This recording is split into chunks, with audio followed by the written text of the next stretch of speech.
नमस्कार, news our के खास कार्यक्रम जनमुद्दे में आपका स्वागत है। मैं हूं आपके साथ अभिनय सिंह चौहान। आज हम जनमुद्दे में बात करेंगे घनसौर विकासखंड के दमपुरी गांव की, जहां टूटी हुई पुलिया ग्रामीणों के जी का जंजाल बनी हुई है। जो विभिन्न विभागों के चक्रव्यूह में फंसी पुलिया निर्माण की फाइल लोगों की मुसीबत बढ़ाने में कोई कसर नहीं छोड़ रही।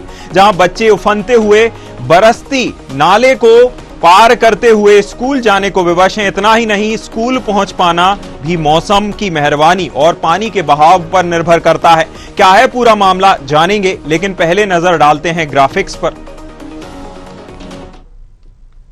विकास सिंचाई विभाग ने कराया था निर्माण। पुलिया में लगा भ्रष्टाचार का दीमक। महज 1 साल में बह गई पुलिया, आगोश में समाई, अब तक न बन पाई। 14 सालों से आस लगाए बैठे ग्रामीण कई विभागों के लगा चुके चक्कर। रोज होता है जान से खिलवाड़। ग्रामीण बताते हैं कि वर्ष 2009 में इरिगेशन विभाग ने पुलिया का निर्माण कराया था, लेकिन इसके निर्माण में हुए भ्रष्टाचार का दीमक कुछ इस कदर लगा, महज 1 वर्ष में ही इस पुलिया को पानी ने के तेज बहाव ने अपने आगोश में ले लिया। जिसके बाद लगभग 14 वर्षों से ग्रामीण इस पुलिया के पुनर्निर्माण की बाट जोह रहे हैं। दोबारा पुलिया निर्माण को लेकर ग्रामीण विभिन्न विभागों के चक्कर लगा चुके हैं, लेकिन अब तक ग्रामीणों के हाथ खाली हैं। अब सवाल यह खड़ा होता है कि ग्रामीणों और बच्चों की जान से खिलवाड़ आखिर कब तक चलेगा। 2009 में पुल निर्माण हुआ था, 2010 में पुल टूट चुका है। और ये हम आदिवासी लोग हैं, जंगल में रहने वाले, अनुसूचित क्षेत्र है, ये ट्राइबल क्षेत्र। यहाँ दोनों तरफ आंगनवाड़ी एक तरफ और एक तरफ नाले कुछ पार प्राइमरी स्कूल है। छोटे छोटे बच्चे आने जाने में तकलीफ होती है, नहीं आ जा सकते। किसी मरीज को आकस्मिक कोई तकलीफ हो जाता है तो क्या करे सर, यहाँ वहाँ नहीं ले जा पाते। खाट लेके मतलब जब नाला बाढ़ से उतर जाता है, जब जाते हैं, जब तक पता चले कि कोई कारणवश कोई हानि नुकसान ना हो जाए। 2009 में लगभग ये पुलिया का निर्माण हुआ था और लगभग 2010 में ये पुलिया क्षतिग्रस्त हो गई है और यहाँ आना जाना लगभग बहुत कठिन से आना जाना होता है। यहाँ एक साइड आंगनबाड़ी केंद्र है और एक साइड प्राथमिक शाला है। ग्राम के बच्चों को अगर इस साइड के बच्चे इस तरफ हैं तो इस तरफ नहीं पार कर पाते और इधर के बच्चे इस तरफ हैं तो इधर पार नहीं कर पाते आंगनबाड़ी साइड में, तो यहाँ बहुत दिक्कत होती। बड़े पदों पर बैठे अधिकारियों का ग्रामीणों की समस्या से कोई सरोकार नहीं है। जिनके पास ग्रामीण परेशानी लेकर जाते हैं और अधिकारी उन्हें आश्वासन थमाकर वापस लौटा देते हैं। इस मामले पर क्या कहते हैं अधिकारी, आइए आपको भी सुनवाते हैं। ये बात है, हमारे अभी बरसात में 4-5 दिन पहले मेरे संज्ञान में आ गई है बात, और इसकी जानकारी में संबंधित विभाग के अधिकारी को भी दिया है कि किस कारण टूटा और जनता हमारी परेशान ना हो। मैंने सिंचाई विभाग के अधिकारियों से बात भी हुई है कि इस पुलिया का निर्माण तत्काल कराया जाने को कष्ट। इस संबंध में कलेक्टर महोदय को भी अवगत कराया। ये समस्या जो है पिछले 15 सालों से लगभग है और इसके कारण आदिवासी जनजाति के लोग दमपुरी के बहुत ज़्यादा परेशान हैं। शिक्षा, स्वास्थ्य और बहुत सारी उनको दिक्कतें आती हैं। 4-5 महीने उनका मुख्य मार्ग से, बाजार से, मुख्यालय से संपर्क कटा रहता है और इसके कारण उनमें बहुत रोष है। छोटे बच्चे आंगनवाड़ी और प्राथमिक स्कूल नहीं जा पा रहे हैं, महिलाएं प्रसव के लिए अस्पताल नहीं पहुंच पा रही हैं, बीमार व्यक्ति अस्पताल नहीं पहुंच पा रहा है। और इस बात के लिए मेरे स्तर से, चूँकि वो मेरा क्षेत्र है, मैंने प्रधानमंत्री जी, मुख्यमंत्री जी, कलेक्टर महोदय, समस्त अधिकारियों को इस बात से अवगत कराया, जानकारी दी कि ये पुल 15 साल से बहा है और आदिवासी बहुत परेशान है। लेकिन दुख का विषय ये है कि आज तक कभी कुछ नहीं हुआ। वर्तमान में इसकी कोई ऐसी विशेष जानकारी तो नहीं है। आपके द्वारा ही मुझे अभी सूचित किया गया है सर, ये जानकारी संज्ञान में लाई गई है। अब चूँकि क्या वर्तमान में हम लोग सिर्फ अपने डिपार्टमेंटल काम ही कर रहे हैं, डिपार्टमेंटल काम के अलावा और कोई काम हमारे विभाग द्वारा भी प्रतिबंधित है, तो अब उसकी जानकारी वर्तमान में तो ऐसा कुछ है नहीं है। अब रही बात यदि उसके निर्माण की, पुनः निर्माण की, तो संबंधित पंचायत या फिर दूसरे जो अन्य विभाग हैं उनके माध्यम से कार्य करवाया जा सकता है। फिलहाल तो विभाग में ऐसा ये प्रतिबंध लगा हुआ है। संभवतः जो भी उस समय काम, जैसे आपने बताया, संभवतः ये 2009 का काम है। यदि विभाग ने बनाया भी होगा तो 2012 या 13 के आसपास में प्रदेश में पूरा जितने भी इस तरह के कार्य थे वो संबंधित पंचायत या संबंधित विभाग को हस्तांतरित किए जाए। खबर पर ज्यादा जानकारी के लिए ग्राउंड जीरो से हमारे संवाददाता महेंद्र अग्रवाल जुड़े हुए हैं। महेंद्र, जिस प्रकार से यह मामला निकलकर सामने आया है, 2009 में पुलिया का निर्माण हुआ, 1 साल बाद पुलिया बह गई, भ्रष्टाचार का दीमक लगा, लोगों ने अपने थोड़े से लाभ के चक्कर में इतनी बड़ी जनसंख्या, आदिवासियों का जीवन मुहाल कर दिया है, लोग निकलने में परेशान हैं। आखिरकार आप ग्राउंड जीरो पर हैं, आपने लोगों की समस्याओं को सामने से देखा है, बताइए कि किस प्रकार की समस्याओं का सामना लोग रोज करते हैं। जैसे ही मौसमी बरसाती शुरू होती है, बरसात तो लोगों का सीना दुश्वार हो जाता है। कोई भी छोटे बड़े काम के लिए उनको नाला नखना पड़ता है, बच्चों के पढ़ाई के लिए नाला नखना पड़ता है। जहाँ तक के आंगनबाड़ी है जिसमें 1-1, 1.5 साल के बच्चे ही वहाँ पे आकर पार कराते हैं। अभिभावक का दिनचर्या हो गया है, वो अपने काम धाम छोड़ के बच्चों के भविष्य के लिए नाला नकवाते हैं और वो करते हैं। जबकि 1 साल ही निर्माण कार्य पूरा हुआ था, जबकि अधूरा निर्माण कार्य को पूरा बताकर उन्होंने पैसे का बंदरबांट कहना चाहिए, जो भ्रष्टाचार है। पहले यह विभाग देखता था, अब विभाग कहता है कि 2012 और 13 में हमारे द्वारा ग्राम पंचायत को स्थानांतरित कर दिया गया था। जब पुलिया टूट ही गई 2010 में, तो आपने स्थानांतरित करे तो ना उन्होंने कार्य कराया और ना विभाग ने कार्य कराया। जबकि हर विभाग को कोई भी कार्य जब करवाया जाता है तो 5 साल या 7 साल की गारंटी या मरम्मत का भी कार्य दिया जाता है। लेकिन भ्रष्टाचार इतना चरम में है कि इस विभाग ने उस रिपेयरिंग के पैसे भी हजम कर गए। ना लोगों को सुविधाएं दे पा रहे हैं ये लोग और ना कोई कार्य कर पा रहे हैं। जबकि वहां पे जो ठेकेदार प्रदर्शन से करवाए थी, मैंने जो विभाग ने, उन्होंने भी खा गया, ठेकेदार ने भी खा गया। रेत की जगह डस्ट और काली रेत से कार्य करा के और सीमेंट की मात्रा, जबकि सीमेंट की मात्रा एक निश्चित मात्रा होती है, लेकिन ठेकेदार द्वारा और विभाग द्वारा मिली भगत से ऐसे कार्य घनसौर क्षेत्र में बहुत से कराए गए हैं, जिससे ग्रामीण और सभी लोग परेशान हैं। और लगभग वहां पे एसडीएम, तहसीलदार, हर विभागीय अधिकारी को इससे अवगत है। और खुद एसडीएम साहब ने बोला कि इस विषय से कलेक्टर को भी अवगत कराया गया है। तो क्यों ना भ्रष्टाचार जिसने कार्य किया है उसके ऊपर कार्रवाई की जाए। महेंद्र, बिल्कुल जैसा आपने बताया कि इस प्रकार के काम जब कराए जाते हैं, निर्माण कार्य कराए जाते हैं, रोड बनाई जाती है, पुलिया बनाई जाती है, उसका एक नियमित समय काल के लिए, समयावधि के लिए एक गारंटी होती है कि इतने समय तो यह चलेगी। अगर इतने समय में भी यह खराब होती है, इसमें कोई भी खराबी आती है, रखरखाव के लिए एक निश्चित आवंटन होता है, एक निश्चित बजट होता है, लेकिन वह भी भ्रष्टाचार की भेंट चढ़ गया। क्या 14 साल से जो लोग परेशान हो रहे हैं, अब तक विभाग, उस अधिकारी, उस भ्रष्टाचारी अधिकारी जो भ्रष्टाचार के लिए, छोटी से अपने फायदे के लिए इतने लोगों को परेशान कर रहे हैं, क्या अब तक विभाग की ओर से उनके खिलाफ कोई कार्रवाई हुई है? अब तक मामले को संज्ञान में लिया गया, भ्रष्टाचार को? विभाग तो अब पल्ला झाड़ने में लगा है कि हमें निर्माण कार्य से अलग कर दिया गया था, अब हम सिर्फ फाइलों का कार्य करते हैं।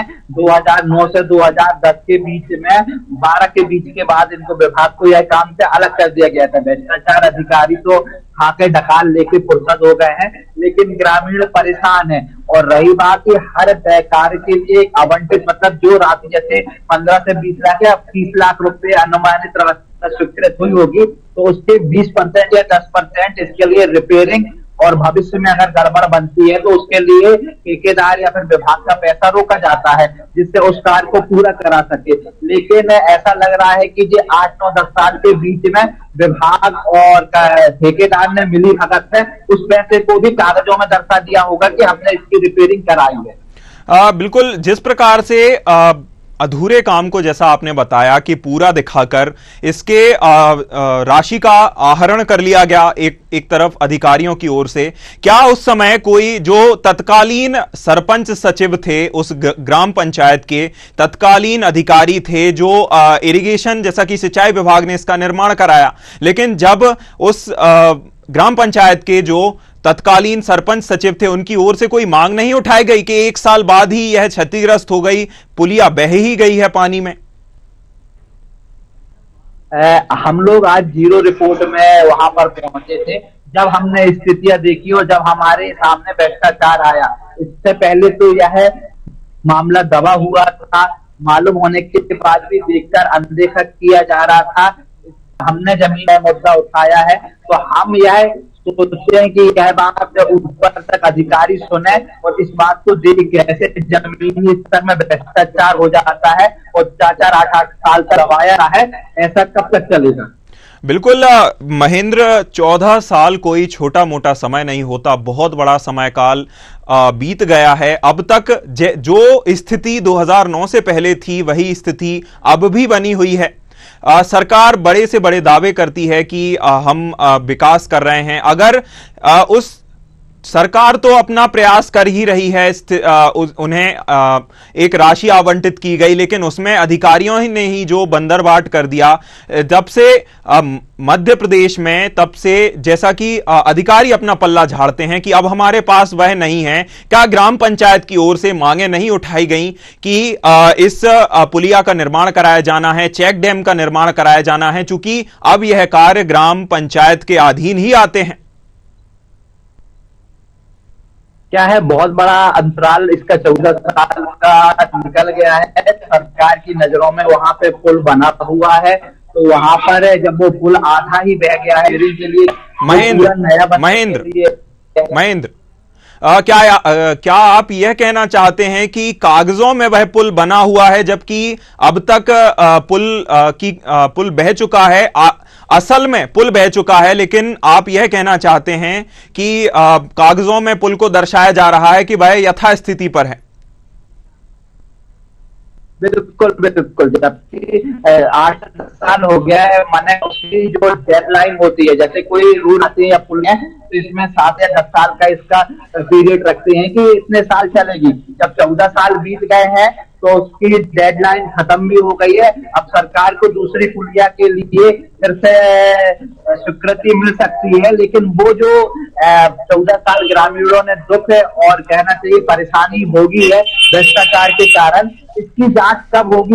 हम महेंद्र, मैं आपको 1 मिनट के लिए रोकना चाहूंगा। हमारे साथ चंद्रशेखर चतुर्वेदी, क्षेत्रीय जनपद सदस्य, जुड़ गए हैं। चंद्रशेखर जी, बहुत स्वागत है आपका हमारे कार्यक्रम जन मुद्दे में। जैसा कि ग्राम दमपुरी में विकास का दम घुट रहा है, 2009 में जो पुलिया इरिगेशन और सिंचाई विभाग की ओर से बनाई गई वह 1 साल बाद ही बह गई। क्या यह मामला आपके संज्ञान में है? 2009 के बाद 14 साल से लोग इसी स्थिति से जूझ रहे हैं, नाले में उनको पार करके जाना पड़ता है, बच्चे स्कूल नहीं जा पा रहे। क्या यह मामला आपके संज्ञान में है?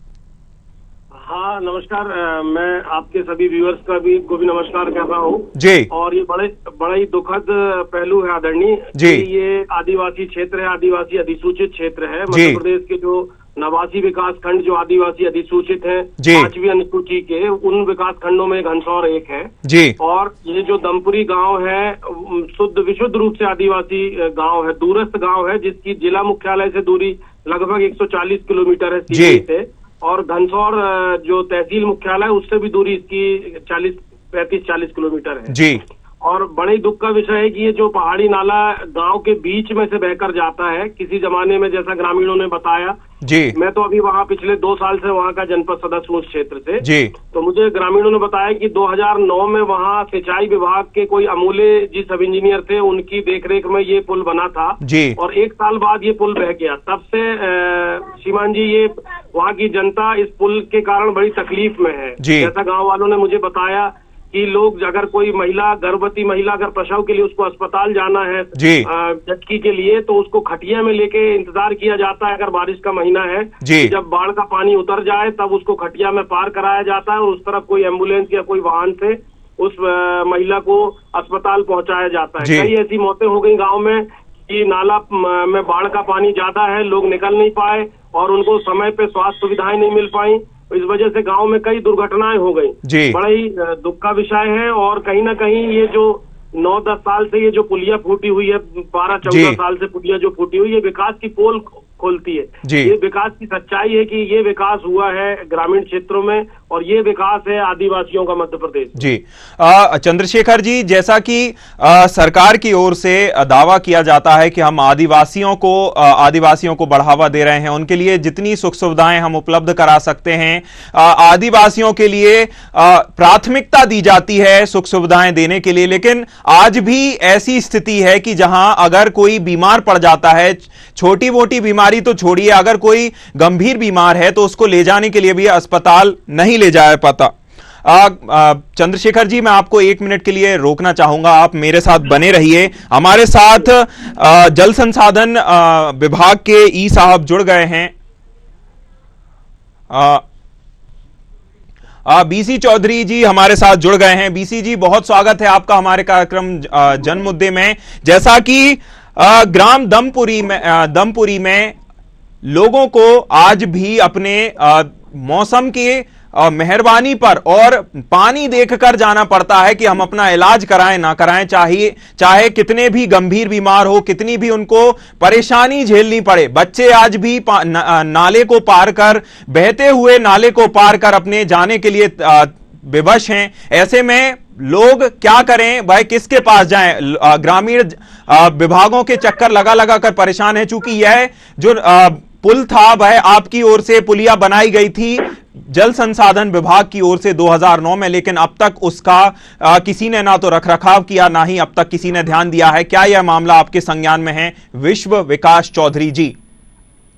सर, मैंने आपके एंकर को पहले भी बता चुका है जी, में बात हुई थी जी। ये जो पुलिया है ये हमारे विभाग की नहीं है जी।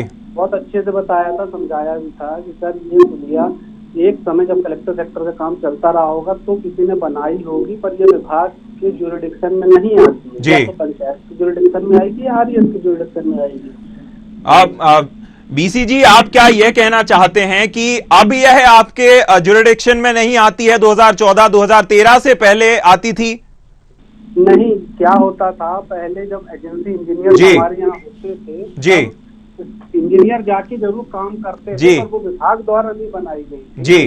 तो कलेक्टर सेक्टर में या किसी के थ्रू बनाई गई थी, फंड उनका ही होता था। WRD का फंड, WRD सिर्फ बांध बनाता है और नहर बनाता है, नहीं बनाता, रोड नहीं बनाता जी, है ना सर जी। ये मैंने आपसे पहले भी लोगों को बताया है, स्पष्ट बताया, उन लोगों को कन्विंस किया है। अब विश्व विकास चौधरी जी, जिस प्रकार से आपने बताया कि जी ये आपके विभाग के ज्यूरिडिक्शन में नहीं आती है, ग्रामीणों को कौन से विभाग के अब चक्कर काटने होंगे कि वह अब उन्हें इस पुलिया से निजात मिलेगी, उनकी पुलिया बन पाएगी, यह आप बता सकते हैं? सर, मैं ये नहीं बता पाऊंगा कि ये किस विभाग की है जी, है ना। बाकी ये हमारे विभाग से संबंधित है, मेरे विभाग से संबंधित बांध या नहर होती है जिसका मेंटेनेंस का पैसा आता है और हम लोग इसके लिए काम करते हैं जी, पुलिया रोड के लिए नहीं करते जी। जी बिल्कुल, बहुत धन्यवाद आपका हमारे साथ जुड़ने के लिए, जानकारी साझा करने के लिए जी। चंद्रशेखर जी, जिस प्रकार से आप बता रहे थे कि यह पुलिया सिंचाई विभाग की ओर से बनाई गई थी, सिंचाई विभाग के अधिकारी ने तो पल्ला ही झाड़ लिया कि यह तो हमारे ज्यूरिडिक्शन में नहीं आती, ना ही है हमने बनाई है और ना ही इसका हमसे कोई लेना देना है। क्या कहना चाहेंगे चंद्रशेखर जी? देखिए, मैं यही कहना चाहूंगा कि मैंने ऐसे बहुत से मामले देखा हूँ, विभिन्न विभागों के बीच में बॉल झूलती रहती है और कोई भी जवाबदारी और जिम्मेदारी लेने को तैयार नहीं होता है जी। तो ये बड़ा दुखद पहलू है कि कोई धनी धोरी नहीं है, कोई जिम्मेदार जवाबदार नहीं है, कहीं इसकी कोई नस्ती नहीं है, कोई बोर्ड नहीं लगा जी। अब ग्रामीण जाए कहाँ जी? हालांकि मैंने इसका, जब शिवराज सिंह जी सीएम थे उस वक्त भी मैंने उनको पत्र लिखा था, मोदी जी को पत्र लिखा जी, राष्ट्रीय अनुसूचित जनजाति आयोग पत्र लिखा, राष्ट्रपति जी को पत्र लिखा क्योंकि ये फिफ्थ शेड्यूल का क्षेत्र है जी, राज्यपाल महोदय को पत्र लिखा जी, ट्विटर के माध्यम से मैंने ट्वीट किया, बहुत समाचार अखबारों ने भी इसका सहयोग किया, पिछले साल भी अखबारों ने, प्रिंट मीडिया ने, इलेक्ट्रॉनिक मीडिया ने बड़ा सहयोग किया, खबरें चली जी, पर कुल मिला के कहीं कोई समझ ही नहीं आता कि ग्रामीण लोग और हम जनप्रतिनिधि अब हम जाएं कहाँ जी। और स्थिति बहुत विषम है। आदरणीय, शायद आपको ये पहलू भी पता होगा, आपके एंकर ने बताया होगा जी कि इस नाले जो हमारे आदिवासी जनजाति के लोग हैं, ये टोले पारा मंजरों में रहते हैं, मोहल्लों में रहते हैं इकट्ठा, इनकी बसाहट थोड़ा दूर दूर होती है जी। तो यहाँ की भौगोलिक स्थिति ये है इस गांव की कि आधी आबादी नाले के एक साइड रहती है और आधी आबादी नाले के दूसरे साइड होती है जी। अब ग्रामीण क्षेत्र में क्या होता है कि गांव में एक ही प्राइमरी स्कूल होता है जी। तो कुल मिला के पूरी आबादी के जो प्राइमरी स्कूल जाने लायक बच्चे हैं, मतलब इस मोहल्ले के बच्चों को भी अगर प्राइमरी स्कूल जाना है तो नाला नक के ही वो प्राइमरी स्कूल जाएंगे। अब आप अंदाज लगाइए कि प्राइमरी स्कूल जाने वाले बच्चे कितने बड़े होते हैं जी। और इसी प्रकार से आंगनवाड़ी नाले के दूसरे तरफ है। अगर गांव के बच्चों को आंगनवाड़ी जाना है, आंगनवाड़ी जाने वाला बच्चा 2 साल 3 साल 4 साल का होता है, बिल्कुल, उस बच्चे को भी नाला पार करके दूसरी तरफ आंगनवाड़ी जाना है क्योंकि पुल बीच में नहीं है जी। तो आदरणीय, मैं बस ये कहना चाहूंगा कि बड़ा ही सभ्य समाज के लिए ये दुखद पहलू है कि आज भी जब व्यक्ति चांद में और अंतरिक्ष में पहुंच गया है और आज भी ये आदिवासी 2024 में इनके गांव में सुलभ संपर्क नहीं है, इनको एम्बुलेंस की पहुंच नहीं है, इनको अस्पताल की पहुंच नहीं है, इनके बच्चे प्राइमरी स्कूल और आंगनवाड़ी में नहीं जा पा रहे हैं। तो ये सभ्य समाज के लिए, शासन के लिए, प्रशासन के लिए, मीडिया के लिए, निर्वाचित जनप्रतिनिधियों के लिए, सभी के लिए बड़ा ही दुख का और शर्म का विषय है जी। चंद्रशेखर जी, जल संसाधन विभाग की ओर से कहा जाता है कि पानी के संरक्षण के लिए और आवागमन के लिए भी व्यवस्थाएं की जाएंगी, पानी से बचाव के लिए भी जल संरक्षण विभाग कहीं ना कहीं उत्तरदायी होता है। लेकिन जिस प्रकार से अधिकारी पल्ला झाड़ लेते हैं और तो और वह एक पल्ला तो झाड़ ही लेते हैं, लेकिन यह भी बताने से बचते हैं कि आखिर यह किस विभाग के पास आप जाएंगे तो इसका कहीं ना कहीं थोड़ा बहुत आपको अगर चाहकर वह चाहें तो इस चीज का समाधान दे सकते हैं। लेकिन अधिकारी क्यों अपना पल्ला झाड़ते हैं? इन्हें यह शह कैसे मिलती है? ये शह इसलिए मिलती है श्रीमान जी की थोड़ा जो जनता है वो सीधी सादी है, भोली भाली है, शिक्षा का स्तर ग्रामीण क्षेत्रों में कम है और बहुत से कारणों से जनप्रतिनिधि भी बहुत भोले भाले सीधे साधे लोग हैं, ज्यादा जनप्रतिनिधि भी ध्यान नहीं देते हैं, जनता भी वोट बैंक बन के रह गई है। चुनाव आता है तो लोग जनप्रतिनिधि गांव पहुंचते हैं, बड़ी बड़ी बातें करते हैं, चुनाव जीतने के बाद उनके लिए प्रयास नहीं किए जाते हैं। तो जब जनप्रतिनिधि भी अपने लेवल से मेहनत नहीं कर रहा है तो अधिकारी कर्मचारी तो उदासीन होंगे। वो तो साल 2 साल के लिए डिस्ट्रिक्ट में और ब्लॉक हेडक्वार्टर में पोस्टिंग में आते हैं, उनको क्या लेना देना है कि पुलिया बने और ना बने, उनको तो अपने 2-3 साल काम किया और सरकार ने जो उनको टारगेट दिया। मैं आदरणीय, शायद आपको जानकारी हो, मैं इसके पहले जिला पंचायत का सदस्य भी था, उपाध्यक्ष था जिला पंचायत का। तो मैंने एक चीज देखा है कि आज जो सरकारी तंत्र काम कर रहा है सिर्फ टारगेट ओरिएंटेड काम कर रहा है। ग्रामीण क्षेत्र में या ब्लॉक हेडक्वार्टर में जो अधिकारी कर्मचारियों की टीम बैठी है उसको डिस्ट्रिक्ट हेडक्वार्टर से और भोपाल से जो टारगेट मिलता है, जो लक्ष्य मिलता है उसमें काम करते हैं। बाकी जो गाँव की मूलभूत समस्याएं, मूल समस्याएं, आज इस क्षेत्र में ये स्थिति है कि सरकारी अस्पतालों में डॉक्टर नहीं है। ये जो दमपुरी है इसके पास एक प्राथमिक स्वास्थ्य केंद्र है 10 किलोमीटर में, केदारपुर, पूरा आदिवासी क्षेत्र, वहाँ अस्पताल में एक भी डॉक्टर नहीं है। अब आप सोचिए कि इन दूरस्थ इलाकों में क्या स्वास्थ्य सुविधाएं कि डॉक्टर नहीं है। वहाँ अभी हाल है कि वहाँ कोई नर्स भी नहीं है प्राथमिक स्वास्थ्य केंद्र में कि महिलाएं अगर वहाँ डिलीवरी के लिए पहुंच जाए तो वहाँ नर्स नहीं है अस्पताल में।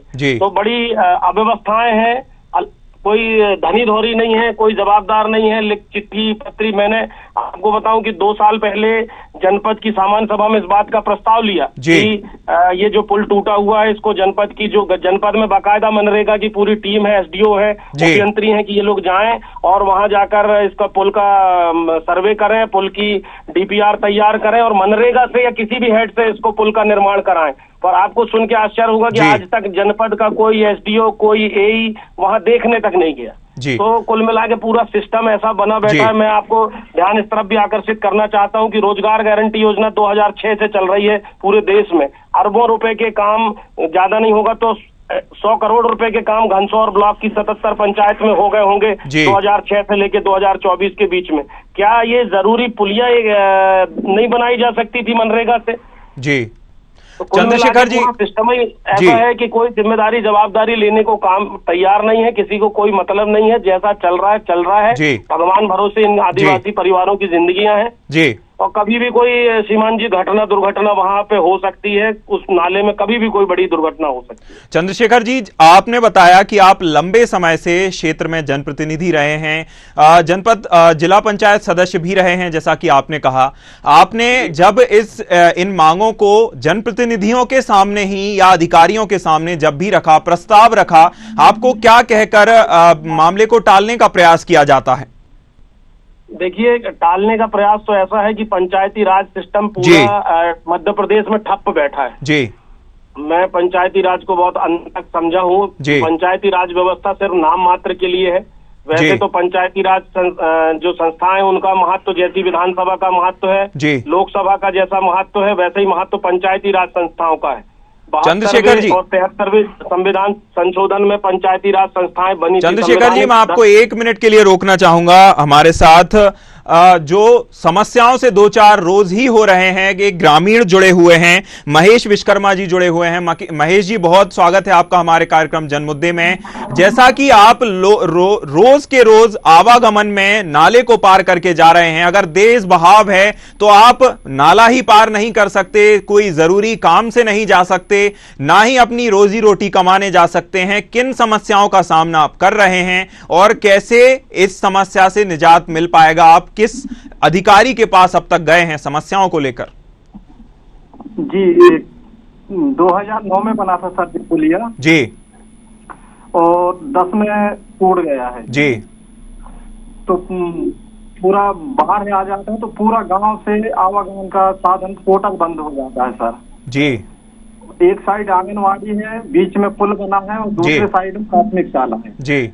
ना इधर के बच्चे इधर जा सकते हैं, ना इधर के उधर जाते, ना टीचर लोग जा सकते हैं, ना ही ग्रामवासियों मवेशियों को तो निकालना मुश्किल पड़ जाता है जी।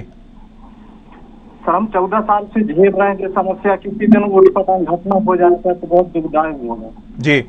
बिल्कुल, कई खबरें भी निकलकर सामने आई हैं कि आवागमन ना हो पाने से, पानी का तेज बहाव होने से अगर कोई गंभीर बीमार है तो उसकी अनावश्यक मृत्यु हो जाती है और उसे अपनी जान गंवाकर इसकी कीमत चुकानी पड़ रही है लंबे समय से। क्या आपके सामने भी इस प्रकार की कोई घटना घटित हुई है महेश जी? जी, अभी तो ऐसा घटना नहीं हुआ, पर बहुत दिक्कत जाती है। जैसे कोई बीमार हो गया तो उसको इस पार नहाए तो कैसे नहाए जी? जब तक बाढ़ उतर नहीं जाती नाला, जब तक वेट करना पड़ता है, रास्ता देखना पड़ता है जी। जी महेश जी, चंद्रशेखर जी, जैसा कि इन्होंने महेश जी ने बताया कि बहुत समस्याएं हैं, बहुत समस्याओं से रोज दो चार होना पड़ता है, लेकिन अब तक हमें समस्या से समाधान नहीं मिला। आपके स्तर से क्या लगता है चंद्रशेखर जी, किस अधिकारी के सामने या किस विभाग के सामने ग्रामीणों को जाना होगा तब जाके शायद उन्हें अपनी समस्या से निजात मिल पाए? चंद्रशेखर जी, देखिए श्रीमान जी, ग्रामीण तो बहुत गरीब परिस्थिति के मजदूर वर्ग के लोग हैं, सूखा क्षेत्र है, उनके पास तो इतनी व्यवस्था नहीं है कि वो किराया खर्च करके बार बार जा सकें जी। तो मेरा आपके माध्यम से, क्योंकि मीडिया भी लोकतंत्र का चौथा स्तंभ होता है और आप भी जन कल्याण के लिए लगातार 24 घंटे लगे रहते हैं, आपकी पूरी टीम लगी रहती है। मैं समाज की तरफ से आप लोगों को धन्यवाद भी देता हूँ कि आप ऐसे छोटे गाँव की समस्या को इतने बड़े प्लेटफॉर्म पे उठा रहे हैं। मध्य प्रदेश के लोग इसे देखेंगे, सुनेंगे। मेरा आपके माध्यम से आग्रह है कि अगर आपके माध्यम से ये बात हमारे जिले की कलेक्टर मैडम, जो अभी नई उनकी पदस्थापना हुई है सिवनी जिले में जी, और वो बड़ी संवेदनशील समझ में आती हैं, उनसे 2-4 बार ग्रामीणों ने दूसरे विषयों में चर्चा की है जी। और ये विषय अगर आपके माध्यम से और हमारे माध्यम से उनके नॉलेज में जाएगा तो मुझे पूरी उम्मीद है कि जो हमारे जिले की नवागत कलेक्टर है सुश्री संस्कृति जैन मैडम, IAS ऑफिसर है वो, तो जरूर कुछ ना कुछ उनके स्तर से, और बहुत बड़ा काम नहीं है सर। मैंने कलेक्टर मैडम को एक दिन बोला भी था पर्सनली उनको फोन करके कि मैडम एक बार आप आ जाएंगी तो इस गांव के लोगों का भला हो जाएगा। तो मैडम का अगर एक विजिट अगर इस गांव में हो जाए, आपके माध्यम से उनके कान तक बात पहुंच जाए तो मैं समझता हूँ कि कोई बहुत बड़ा काम नहीं है और मैडम के स्तर से तत्काल इसमें कार्रवाई होकर और जल्दी गांव वालों को राहत मिल सकती है। बिल्कुल चंद्रशेखर जी, जैसा कि आपने बताया कि नई पदस्थापना हुई है कलेक्टर साहिबा की, बिल्कुल हमारी टीम पूरा प्रयास करेगी कि उनके सामने इस मुद्दे को लेकर जाया जाए और जिस प्रकार से आपसे हमने चर्चा की है, आप इस चर्चा को भी उनके सामने रखा जाए। जिस प्रकार से अधिकारी पल्ला झाड़ रहे हैं, लोग चाहते हैं कि उन्हें समस्या से निजात मिले। आप जैसे जनप्रतिनिधि भी लंबे समय से प्रयासरत हैं, लेकिन समस्या से निजात नहीं मिल पा रहा। बहुत धन्यवाद चंद्रशेखर जी आपका हमारे साथ जुड़ने के लिए, हमारे साथ चर्चा करने के लिए, इस मुद्दे को उठाने के लिए। तो कुल मिलाकर लोग अपनी समस्या से 14 साल से परेशान हैं, 14 वर्षों से अपनी आवाज उठा रहे हैं, लेकिन अब तक उनकी समस्या नहीं मिल रही है। कहीं ना कहीं आदिवासी बाहुल्य क्षेत्र है, लोग सीधे साधे हैं, फिर भी उनकी आवाज नहीं उठा पा रहा, या तो उनमें अपने रोजमर्रा के कामों को लेकर भी काफी परेशानियों का सामना करना पड़ रहा है। अब देखना होगा कि प्रशासन की कुंभकर्णी नींद कब तक खुलती है और इन ग्रामीणों को, इन भोले भाले आदिवासियों को कब तक इस समस्या से निजात मिलता है। फिलहाल जन मुद्दे में इतना ही, मुझे दीजिए इजाजत, नमस्कार।